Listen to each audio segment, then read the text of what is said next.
Witam Was serdecznie. Słuchajcie, trzeba zrobić porządek na twarzy. Narosło tego badziewia trochę i jasne. Ściąć bez problemu. Golenie tradycyjne. Krótko i na temat, sama przyjemność. Ale musimy postawić dzisiaj ewidentną przeciwwagę R41, WEL R101, która była już ostatnio na kanale.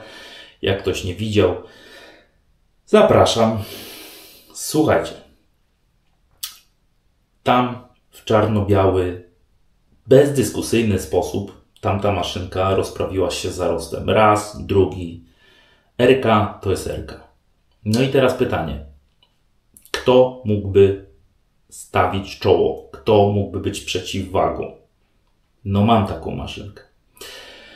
Jeżeli tam w czarno-biały sposób się odbyła sytuacja, to ja tak, czarno-białe pudełko, ale w środku jest biały kruk. I z radością jestem w stanie pokazać tą maszynkę dzięki koledze Piotrowi, Piotros2, ksywanik na forum. Dziękuję kolego, bo to jest biały kruk, bo to jest unikat, bo to jest maszynka nieprodukowana, bo to jest maszynka, którą na polskim rynku bardzo ciężko znaleźć, a ja będę miał przyjemność się nią ogolić. I zobaczymy, jak sama nazwa tej maszynki wskazuje, czy przejedzie się bezdyskusyjnie po tym zaroście, podejrzewam na pewno, czy po RC, nie wiem. Przyszłościowo chcę ją zestawić właśnie z nią. Słuchajcie, chciałbym Wam przedstawić to oto pudełko w środku z tak zwaną maszynką, które to jest sygnowane Monocero Warszawa 2019 rok, a w środku po czarno-białym, notabene moje kolory klimatu, trochę tej bieli dużo, ale czarno-białe idealnie. Twarde pudełeczko. I co tu mamy? Słuchajcie, ściągamy opakowanie i mamy tą oto maszynkę. Jest to Husaria. Tak się nazywa ta maszynka. Bardzo twardy, gustowny, nie jakaś tam miękka popierdółka, tylko twardy, ładny, gustowny materiał sztuczny, jakiś taki styropianikopodobny, wycięte ładnie kształty, w którym się mieści to cudeńko. Od razu dla jasności, bo uprzedzam. Kolega Monocero, który jest notabene i producentem, i koordynatorem, i projektantem tego pomysłu i tej maszynki, jest przy okazji administratorem jedynego forum o tradycyjnym goleniu w Polsce, które aktualnie istnieje. Jest im głównym administratorem. Stworzył to forum. Nie wie o tym, że ten film powstanie. Piotros2, ksywa, wypożyczył mi ten sprzęt. Nie chcę tutaj żadnych pseudopolitycznych wewnątrz społeczności opowieści. Ok? Poproszę o to. Ja skupiam się na sprzęcie i to jest dla mnie najważniejsze. Skupiam się na sprzęcie, który jak producent sam, Mariusz, o ile pamiętam, kolega właśnie Monocero, sam deklaruje w opisie swojego sprzętu, no bo on stworzył to. To jest pierwsza maszynka, która powstała po 1989 roku, czyli po tym naszym przewrocie ustrojowym. Tak twierdzi. Wszelkie informacje, które mam, albo mam z tego, co tutaj widzę, czy co sam zweryfikowałem sobie, mając ją w ręku, albo z tego, co jest przedstawione na forum. Po prostu. Wracając do tematu, słuchajcie, wyciągamy ewidentnie Husaria. Tak. Co to jest Husaria ogólnie rzecz biorąc? Husaria, jak to mówią, to są piękne, cudowne czasy naszej Rzeczpospolitej, gdzie nasze wojsko było niepodbite, gdy było po prostu siało postrach. Husaria, nasza ciężka konnica, która przez 125 lat nigdy nie przegrała, przez 200 lat głównie wygrywała. Na przełomie XV-XVI wieku powstała. Każdy chyba widział. Mam nadzieję, bo co Wielkanoc, co Boże Narodzenie leci Potop czy Pan Wołodyjowski. Tak, widać było ciężką jazdę z pióropuszami z tyłu, które trzepotały w momencie, gdy walec ciężkiej jazdy przetaczał się po przeciwniku, było pozamiatane. Po prostu wjeżdżali i robili porządek. I to były cudne czasy, słuchajcie. Przekonali się o tym Turcy, przekonali się o tym Szwedzi. Pod Moskwą też co niektórzy się przekonali o tym, jak pięknie można dostać baty od naszej pięknej husary. To tak nawiasem mówiąc. W 1776, o ile pamiętam, rozwiązano niestety tą jakże chlubną, wyjątkową i legendarną, elitarną wręcz naszą jazdę konną i co? I do dzisiaj notabene logo husarii widnieje w wielu jednostkach wojskowych, chociażby pancernych, bo no jednostka pancerna, wiadomo, też wjeżdża i rozjeżdża, bynajmniej taki ma cel. Więc bądźmy dumni z naszych husarzy, a czy będziemy dumni z tego? Zaraz zobaczymy na twarzy, bo to, że powstała ewidentnie. Ja zawsze mówiłem, że jak coś w Polsce powstaje, coś co służy, odkładamy tradycyjnemu goleniu, to jest to coś świetnego. Słuchajcie, co tu mamy? Dla jasności.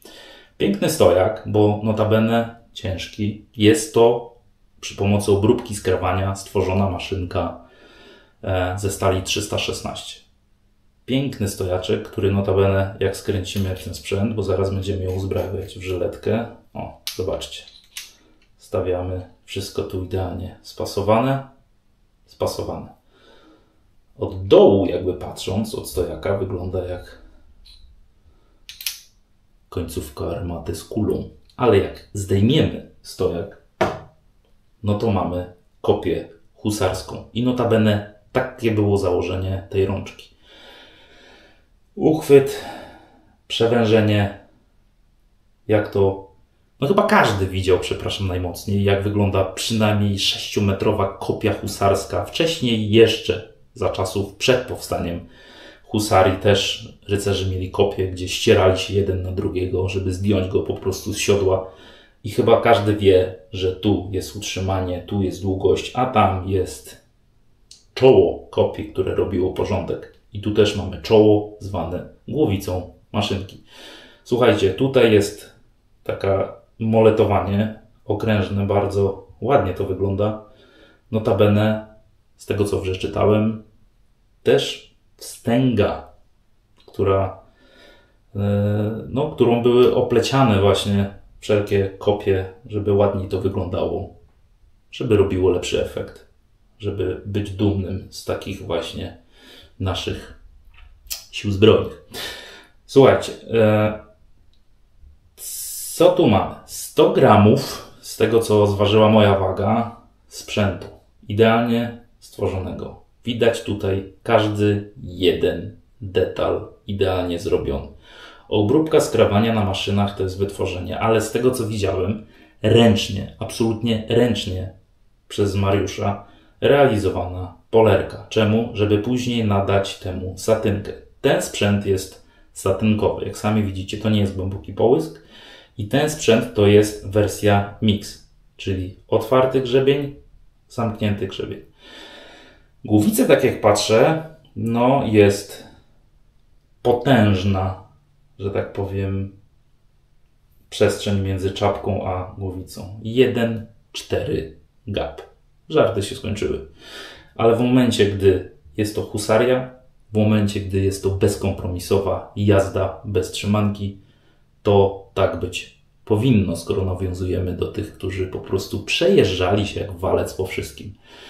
Otwarty grzebień tutaj ma, tak jak Erka, jak dobrze wiecie, ma pazury swoje, tak tutaj są zęby zaokrąglone, ładnie wszystko wykończone, żadnych ostrych, że tak powiem, jak się przejeżdża, krawędzi, które mogły być problematyczne. Jedyne co, żyletka będzie miała jeszcze większy dostęp do skóry i do zarostu. Tutaj już jest nieźle. ale dzisiaj się skupimy na tej części. Na następnym goleniu, bo zaproszę ją na następne golenie. Pierwsze przejście rozprawimy się tą częścią, poprawimy zamkniętym grzebieniem. Dzisiaj będzie tylko i wyłącznie zamknięty. Dwie rynny plus potężna przestrzeń, więc ona ewidentnie, jeżeli chodzi o kwestię wypłukiwania czegokolwiek, co zapycha maszynki, tutaj nie będzie miało do racji bytu najmniejszego. Takie mam przeczucie. A sprawdźmy, jak to wygląda. Dla detalistów piękne logo Monocero tutaj widoczne. Tak, grawerka tak zwana, żadne naklejki. Dla może producenta, żeby skojarzył wspomnień czar. Co tu widzę? Husaria numer 099. Made in Poland. Więc tak się prezentuje. To jest ten egzemplarz. Kolega Piotr mi to udostępnił i naprawdę z dziką radością. Tym białym krukiem. Nie można jej sobie tak kupić. Nie jest już produkowana z tego, co widzę. Już jest wstrzymany temat. Bardzo chętnie, że tak powiem, się ogolę. Nie raz i nie dwa. I mam nadzieję, że stawi czoła. Zobaczcie, jak to fajnie. Widzicie, jak ktoś tak trzyma maszynkę na małym palcu. Ten właśnie całkowicie ścięty dół idealnie tutaj pozwala. A przetłoczenie zaraz pod głowicą też utrzymuje. To moletowanie, nie wiem, wygląda to genialnie. $1 000 000. A jeżeli chodzi o kwestię użytkowania, funkcjonalności, nie wiem, ale na pewno Wam powiem. I dobrze wiecie, że nie będę się bał tego zrobić. Na ten moment wizualnie, efektownie, jeżeli chodzi o wszystkie, absolutnie wszystkie detale, jest to wykonanie topka. Tak po prostu. Trzymając to w ręku ma się poczucie, że jest to coś absolutnie genialnie wykonanego, zrobionego. Nie ma się tu do czego na razie przyczepić. Jeżeli chodzi o sam projekt i dlatego to jest duża radość dla mnie tym się przegolić i w ogóle mieć to w ręku, ale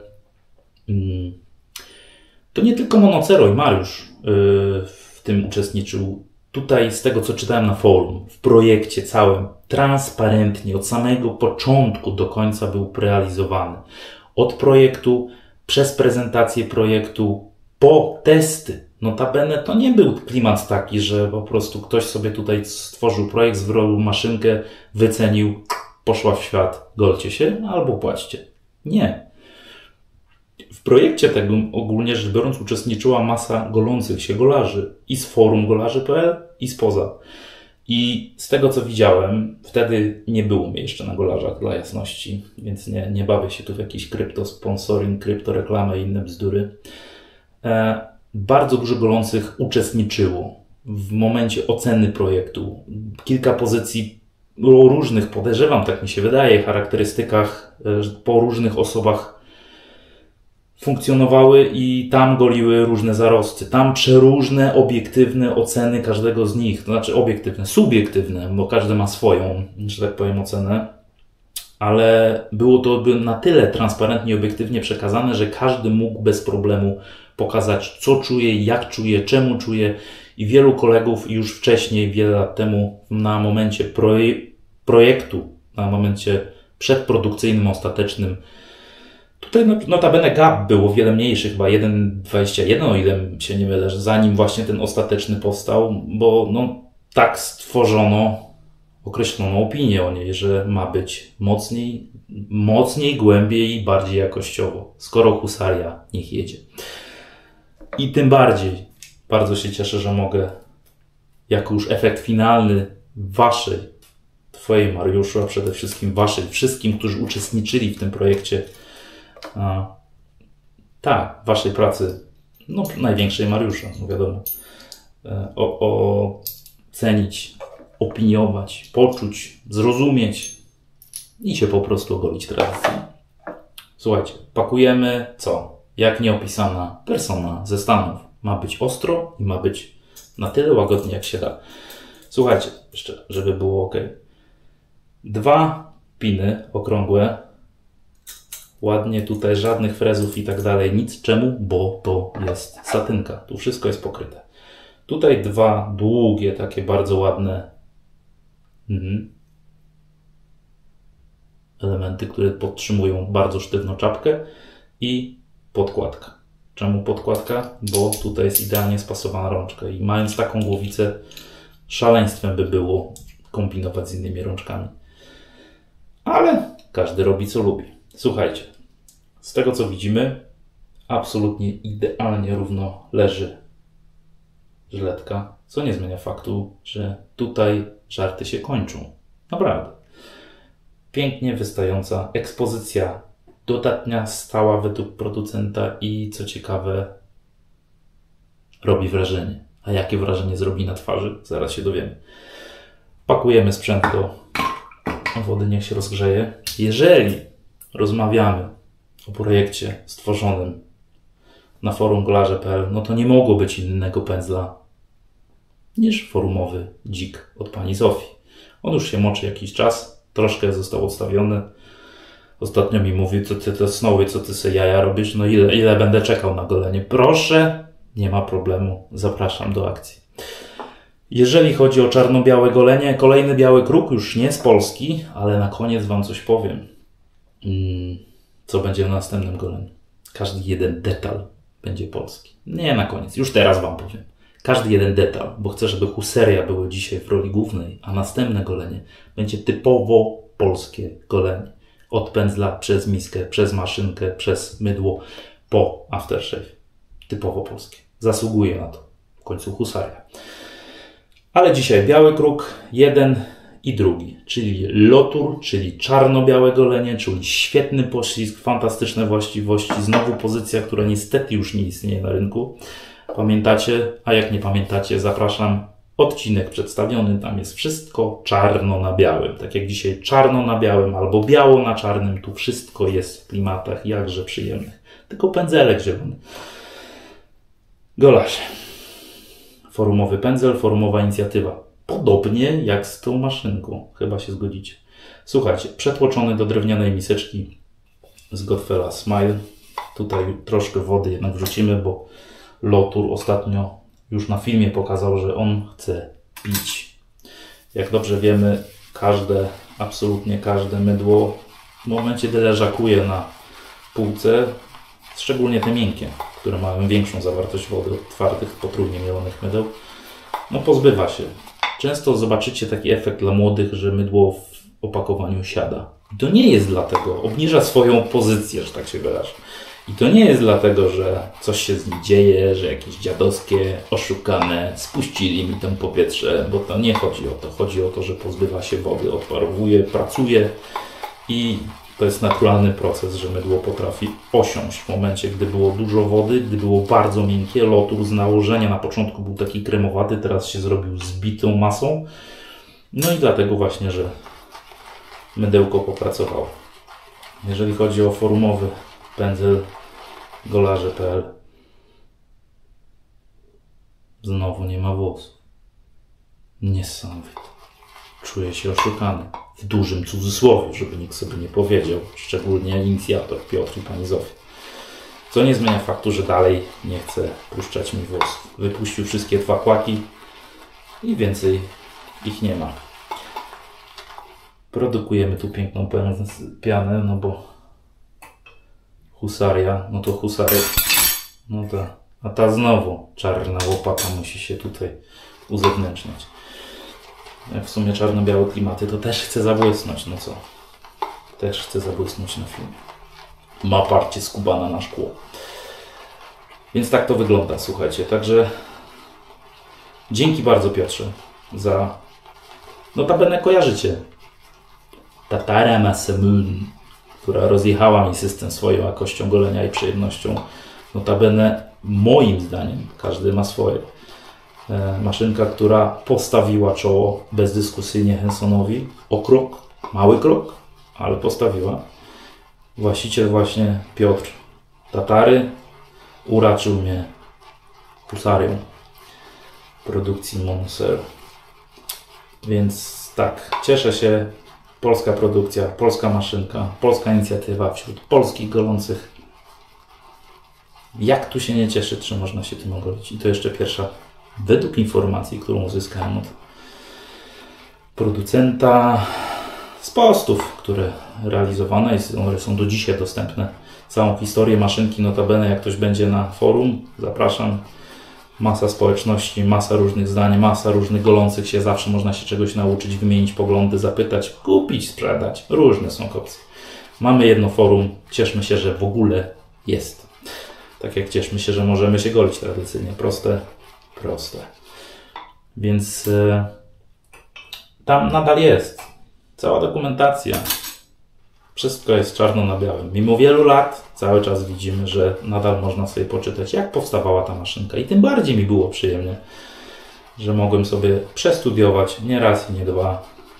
Kiedyś jak pierwszy raz się zarejestrowałem na tym forum, później aktualnie właśnie przed goleniem tą maszynką, żeby sobie odkurzyć pamięć, a przy okazji zwrócić uwagę na detale, bo co innego jak sobie czytasz od taka, co innego jak masz ją w ręku i chcesz o niej wiedzieć absolutnie wszystko. I absolutnie zdanie każdego z testujących, z golących się. To też jest bardzo ważne. Słuchajcie, lotur jak lotur już dochodzi, pięknie pachnie. To jest zaawansowany, piękny, przyjemny, lekko słodki, trochę kwiatowy, ale też z tymi różnymi, przeróżnymi kwestiami w tle cięższymi.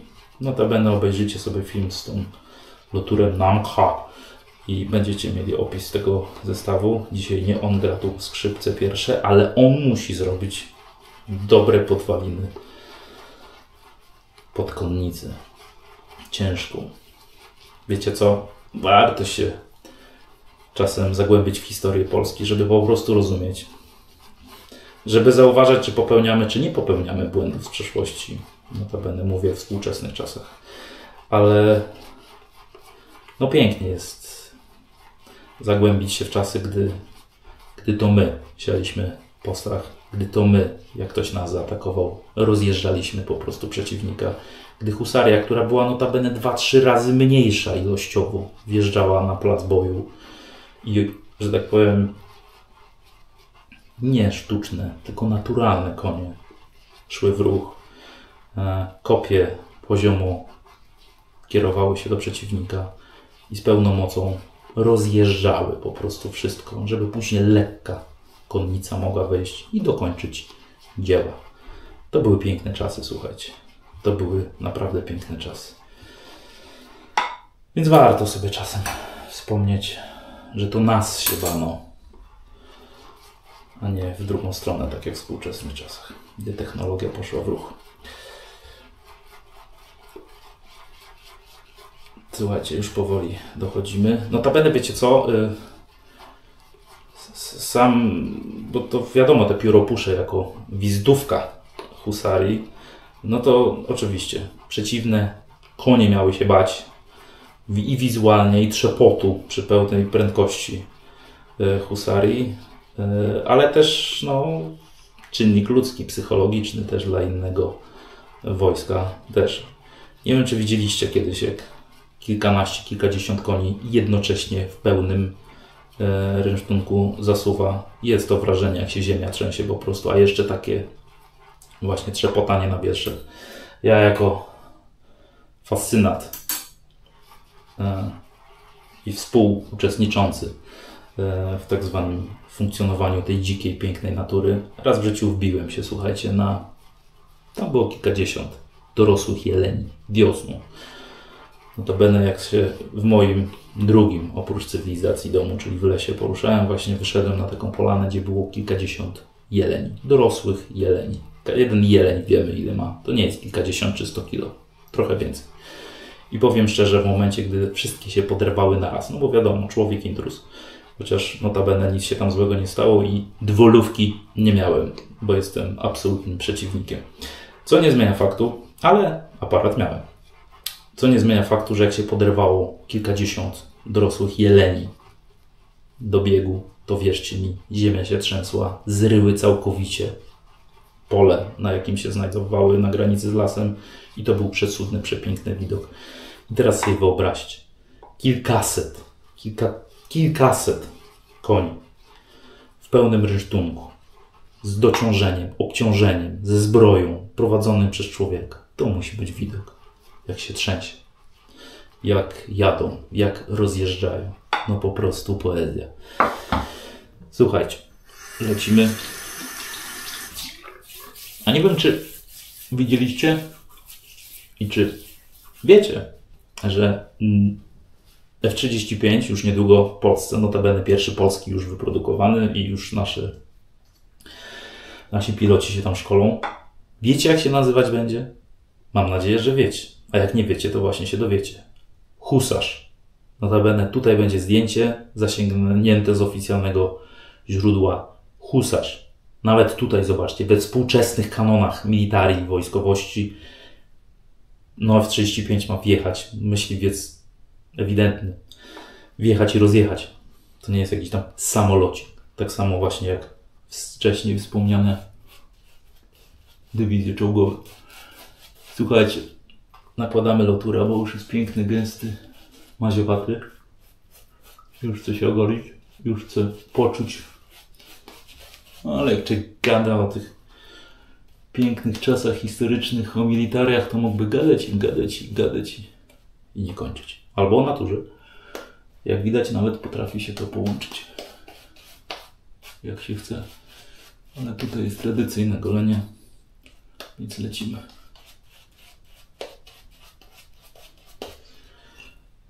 Bardzo, ale to bardzo miękki. Ostatnio wiele dzików jest prezentowanych i jest przegalanych w mojej kolekcji, to powiem szczerze, że ten miał być tym delikatnym włosiem, ale no jest niesamowicie miękki. Jest niesamowicie miękki. Lotur jak lotur. Mazidło, które nie jest bardzo puszyste, nie jest bardzo objętościowo, ale to nie o to chodzi w tym mydle. Ono ma tutaj dać poślizg, gęstość, właściwości i efekt po goleniu. No, jestem ciekaw, naprawdę jestem ciekaw tej husarii. Czy rozprawia się z losem dokładnie tak samo jak nasza historyczna na polu bitwy? Sprawdźmy. Dobra, pustka zrobione, żeby było poważnie. W końcu husarii. Słuchajcie. Test mokrej ręki. Paluchy mokre. Tak. No, moletowanie okrężne, ale pod kątem spiralny jest całkiem ok. Przewężenie tutaj przy głowicy też daje jakiś taki w miarę pewniejszy uchwyt. Nie jest to jakiś $1 000 000, ale nie ma się czego wstydzić. Jak ręka, jak palec idzie do przodu, właśnie przez ten ruch, ten okrąg, który nie jest w linii prostej, tylko one się, że tak powiem, pod kątem tutaj przekręcają, to ciekawe, bardzo ciekawe. Daje radę, ale bądźmy transparentni, suszymy. Na razie jest dobrze, na razie jest pięknie, prezentuje się genialnie. Do roboty, konnica rusza.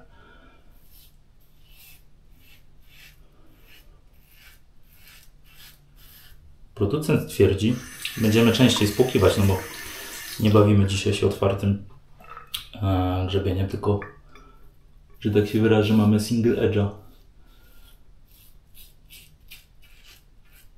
Producent twierdzi, że ma być, takie było założenie bynajmniej, równie skutecznie, mimo tak potężnego gapu, jak na przykład RK czy inne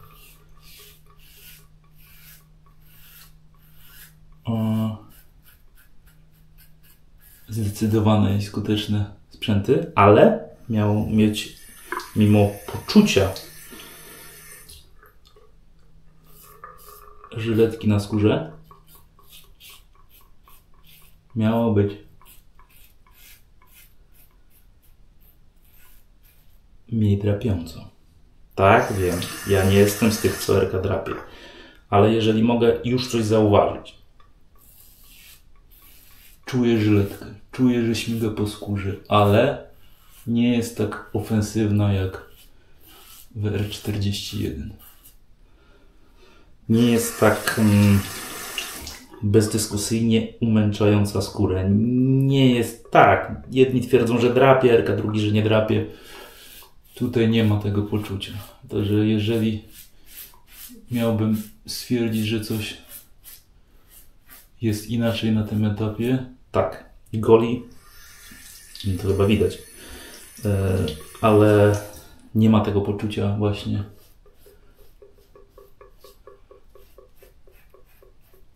zwiedzania w bardzo dużym wymiarze skóry. Nie, tutaj jest spokojniej. Acz zdecydowanie. Żyletka jest na skórze i to nie ma co gadać, ale nie ma takiej jazdy bez trzymanki. Czemu wybrałem Lotura też? Bo Lotur naprawdę lepi maszynki. Naprawdę skubany lepi. Przez to, że jest taki gęsty. I to też jest sprawdzian dla niej. Bo nie bawimy się w żadne firmy reklamowe, tylko po prostu weryfikujemy maszynkę. I jeżeli coś ma maszynkę jakąkolwiek zalepić, to Lotur to zrobi. To wierzcie mi. A ten potężny gap i te rynny dwie z jednej, dwie z drugiej powinny to obprowadzić. Jest gęsto, jest przyjemnie. Jest bardzo, bardzo ciekawie.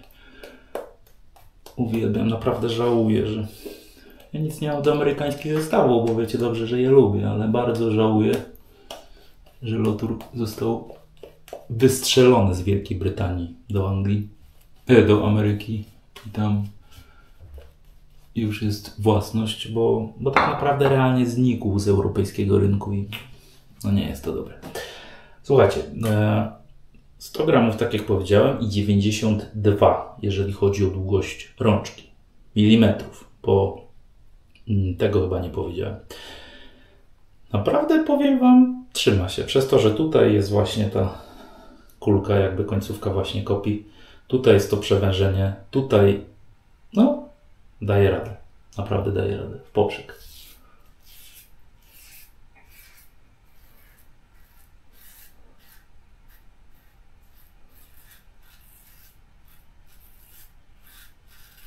Jest to poczucie, że żyletka śmiga po twarzy, ale jest kontrolowana. Nie ma czegoś takiego, że już się boimy, co to będzie, zaraz się zadzieje.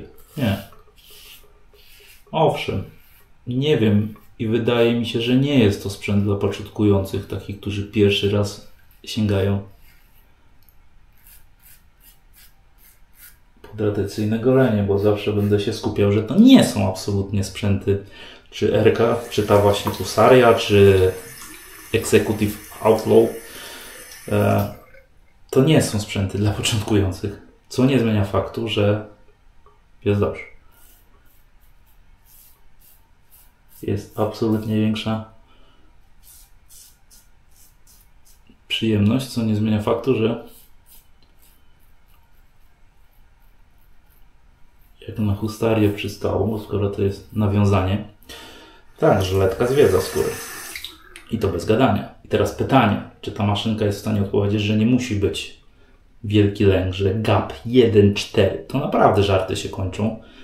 Nie kończy się oskalpowaniem, czy ściągnięciem sobie skóry z twarzy. Że można potężny gap mieć, ale utrzymać agresję w ryzach. Przy dobrej skuteczności. Bynajmniej takie założenie było z tego, co wyczytałem producenta tej maszynki. Co nie zmienia faktu, że jakieś dzióbki, jeżeli gdzieś coś było, to wiem, że miałem, mam jeszcze jakiegoś takiego dęksa, to już nie istnieje. Właśnie Husaria rozjechała typa jak wojsko szwedzkie, tureckie,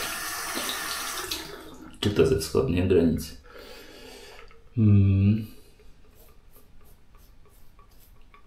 100 gram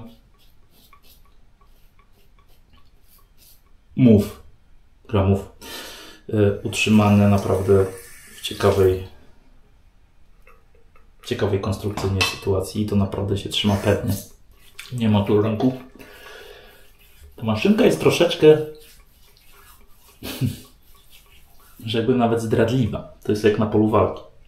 Patrzysz, 500 koników. Co tam konik? Konik rusza i rozjeżdża. I podobnie z nią jest. Zobaczcie, dynks. Ja tu widzę ewidentnie, że jest golona. Jest to dobrze golone. Czuję po skórze, że skóra bardzo... Czuję tą żyletkę. Jest to kontrolowane, bo tak jak mówię, ale żebym powiedział, że ta maszynka jest łagodna, nie jest. Ma agresję i to naprawdę ciekawą. Wiadomo, prawdziwy facet ostrza się nie boi, więc bez przesady. Nie będziemy tu historyzować. Co nie zmienia faktu. Sprawdźmy, ile dzik jeszcze zeżer. I trochę tu sobie dołożymy szpachelką zieloną. Co nie zmienia faktu, że tak, agresja w niej jest, ale konstrukcyjnie jest tak stworzona, że nie czujemy takiego umęczania skóry na maksa. W momencie, gdy coś jest na drodze tej maszynki, zostanie wyrżnięte. I takie jest chyba założenie jej. Acz mam dziwne wrażenie, że efekt finalny będzie bezdyskusyjny. Bezdyskusyjny. Jak spotkanie się na polu bitwy z husarią.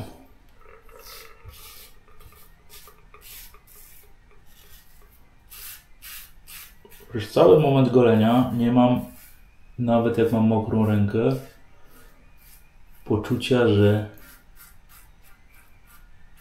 ona może mi wylecieć z ręki. Poczucia, że coś jest nie tak. Poczucia, że dzieje się, mokra ręka, trochę mydła, niedobrze. Owszem, miałem w życiu o wiele lepsze moletowanie. Żeby nie było, że tutaj wszystko jest takie ja pierdzielę najlepsze na świecie. Ale jest to pewne utrzymanie, jest to wizualnie czad. Ale jeżeli chodzi o funkcjonalność, też jest ok. Głowica, mimo że jest taka, wydaje się być potężna, może przez ten gap, przez tą czapę taką, ale jest to poziom funkcjonalności, jeżeli chodzi o wielkość, a dotarcie do wszelkich zakamarków spokojne. No, wąs pod włos to już tak bez żartów. Tu już czujemy. Może dlatego, że jeździmy po skórze, na której nic nie ma. O, idzie. O tym dynksie była mowa.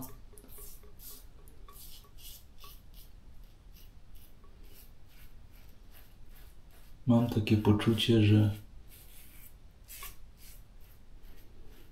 że to jest troszkę w dobrym słowa znaczeniu, bo to wiadomo, że to są pierwsze odczucia, to by trzeba się golić wiele razy, ale to jest troszkę takie zdradzieckie, bo Erka mówi: słuchaj, jeżdżę po skórze, uważaj, gościu.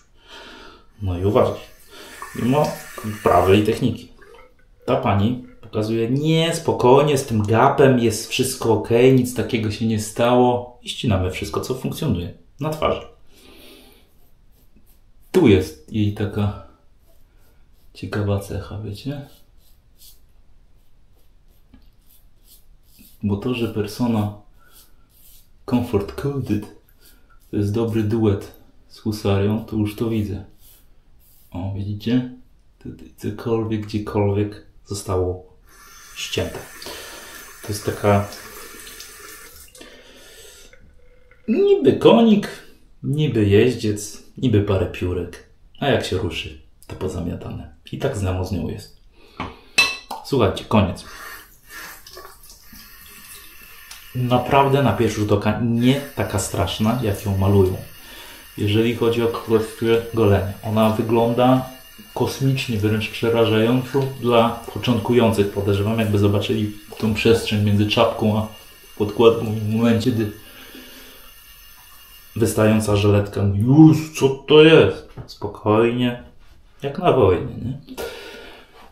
Słuchajcie, tego dynksa tu widziałem, że ściąłem. Wbrew pozorom, Red Alert nie jest jakiś dramatyczny. Nie będę wam mówił w porównaniu z R41 dla jasności, bo chcę ją zestawić. Czy z czarną Erką, czy z... No właśnie. To jeszcze nie dziś. Jeszcze nad tym się zastanawiam. Ale z R41 na pewno. Tutaj tak. lekkie tu podcięcie, tu jest dynks, który już się hodował i został spacyfikowany. Tak, gładź,